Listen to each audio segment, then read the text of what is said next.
अगर पूरे भारत में कोई ऐसा संगठन है जिसपे schedule caste, schedule tribe, backward minority, मुसलमान, जैन, सिख, बौद्ध, ईसाई, अगर इनकी संयुक्त लीडरशिप अगर किसी के पास है, बने बनाए संगठन में अगर किसने लीडरशिप करने का मौका दिया, नेतृत्व दिया है, तो ये अगर किसी ने काम किया है तो यूपी मार्केट भारत एकता मिशन के साथ हमारे यहाँ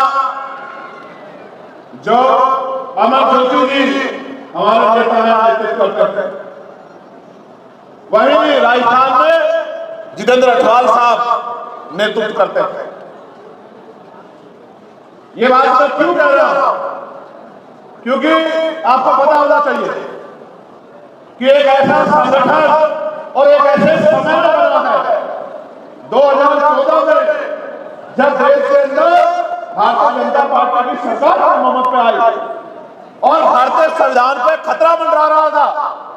मैं जो बात कह रहा हूं चैलेंज के साथ कह रहा हूं, संविधान को हाथ में पकड़ने वाला कोई व्यक्ति नहीं था, एक भी व्यक्ति नहीं था।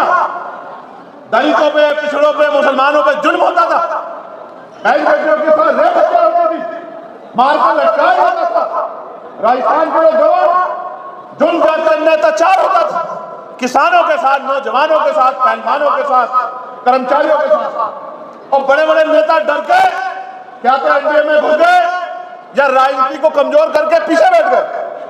अगर कोई था जिसको जान की परवाह नहीं थी, जिसको अपने मान की परवाह नहीं थी, जिसको अपने बच्चों की परवाह नहीं थी, जिसको अपने परिवार की परवाह नहीं थी, जिसको परवाह थी तो भारतीय संविधान की, जिस संगठन के नाम से पीछे लिखा जाता था कि भीम आर्मी संविधान का रक्षक दल है, अगर एक मात्र आदमी कोई थी तो वो भीम आर्मी, इसके अलावा कोई नहीं।